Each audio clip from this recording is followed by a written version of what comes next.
അപ്പൊ കൂട്ടുകാരെ, നമ്മുടെ എക്സാമിനേഷന് ഒഴിച്ചുകൂടാൻ പറ്റാത്ത ഒരു ഭാഗമാണ് സയൻസ് അല്ലെ. അപ്പൊ ശാസ്ത്രം, സയൻസ് എന്ന് ഫിസിക്സ്, കെമിസ്ട്രി, ബയോളജി അല്ലെ, ഭൗതിക ശാസ്ത്രം, രസതന്ത്രം, ജീവശാസ്ത്രം, ഇതൊക്കെ നമുക്ക് പഠിക്കാനുണ്ട്. അപ്പൊ ജീവശാസ്ത്രത്തിൽ പ്രധാനം മനസ്സിലാക്കേണ്ട ഒരു ടോപ്പിക്കാണ് നമ്മൾ ഇന്നത്തെ ക്ലാസ് ഡിസ്കസ് ചെയ്യാൻ പോകുന്നത്. അപ്പൊ നോക്കാം, ടോപ്പിക് ഇതാണ് DNA. അപ്പൊ എന്താണ് DNA? അതിനെ കുറിച്ച് നമുക്ക് ഇന്നത്തെ ക്ലാസ്സിൽ മനസ്സിലാക്കിപ്പോ. അപ്പൊ ആദ്യം നോക്കാനുള്ളത്, DNA എന്ന് പറയുന്നത് കോശത്തിനുള്ളിലാണ് കാണപ്പെടുന്നത്. എല്ലാ ജീവജാലങ്ങളുടെയും അല്ലെങ്കിൽ എല്ലാ ജന്തുക്കളുടെയും ശരീരം നിർമ്മിച്ചിരിക്കുന്നത് അടിസ്ഥാന ഘടകങ്ങളായ കോശങ്ങൾ കൊണ്ടാണ് അല്ലെ. അപ്പൊ ഈ കോശത്തിനുള്ളിൽ എന്തുണ്ട്? കോശത്തിനുള്ളിലാണ് കോശത്തിന്റെ കേന്ദ്രഭാഗം എന്നറിയപ്പെടുന്ന ന്യൂക്ലിയസ് ഉള്ളത്. അപ്പൊ കോശത്തിനുള്ളിൽ കേന്ദ്രഭാഗമായ ന്യൂക്ലിയസ് ഉണ്ട്.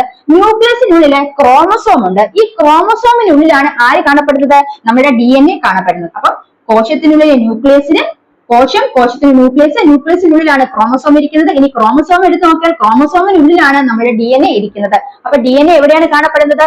കോശത്തിനുള്ളിലെ ന്യൂക്ലിയസിനുള്ളിൽ കാണപ്പെടുന്ന ക്രോമസോമുകളിലാണ് DNA കാണപ്പെടുന്നത്. ഒന്നാമത്തെ പോയിന്റ് പഠിച്ചോ. ഇനി നോക്കാം, അടുത്ത എന്താണ്? നമ്മുടെ DNA എവിടെയാണ് കാണപ്പെടുന്നത് മനസ്സിലാക്കി. ഇനി DNAയുടെ ഘടന നമുക്ക് മനസ്സിലാക്കാം. DNAയുടെ ഘടന ആദ്യമായിട്ട് കൊണ്ടുവന്നത്, DNAക്ക് ഒരു ഡബിൾ ഹെലിക്സ് സ്ട്രക്ചർ അല്ലെങ്കിൽ ഒരു ചുറ്റുഗോവണിയുടെ മാതൃക ആദ്യമായിട്ട് കൊണ്ടുവന്നത് ജെയിംസ് വാട്സണും ഫ്രാൻസിസ് ക്രിക്ക് എന്ന് പറഞ്ഞ രണ്ട് ശാസ്ത്രജ്ഞനാണ്. 1953 ഇനി അതാണ് നമ്മൾ പഠിക്കാൻ പോകുന്നത്.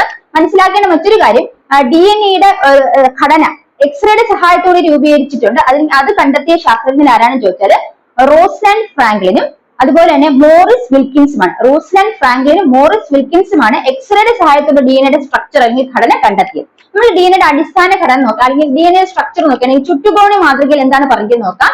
DNA എന്ന് പറയുന്നതിന്റെ അടിസ്ഥാന ഘടകം എന്ന് പറയുന്നത് ന്യൂക്ലിയോടൈഡുകളാണ്. അപ്പൊ DNA എന്ന് പറയുന്നത് അനേകം ന്യൂക്ലിയോടൈഡുകൾ ചേർന്നാണ് നിർമ്മിച്ചിരിക്കുന്നത്.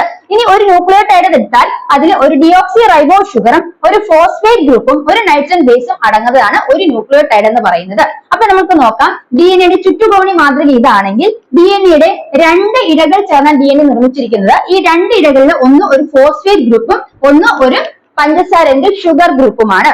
ഇനി മനസ്സിലാക്കേണ്ടത്, ഇതിന്റെ പടികൾ നിർമ്മിച്ചിരിക്കുന്നത് നൈട്രജൻ ബേസുകൾ ചേർന്നാണ്. അപ്പൊ DNA-യുടെ സ്ട്രക്ചർ ക്ലിയർ ആയോ? അപ്പൊ ഇത്രയാണ് DNA-യുടെ സ്ട്രക്ചർ അല്ലെങ്കിൽ ഘടന മനസ്സിലാക്കേണ്ട പ്രധാനപ്പെട്ട പോയിന്റ്സ്. അപ്പൊ നമ്മൾ അടുത്ത ക്ലാസ്സിന് ഇതുമായി ബന്ധപ്പെട്ട കുറച്ച് കാര്യങ്ങൾ ഡിസ്കസ് ചെയ്യും. അടുത്ത ക്ലാസ്സിലെ തീർച്ചയായും ചാനൽ സബ്സ്ക്രൈബ് ചെയ്തോളൂ.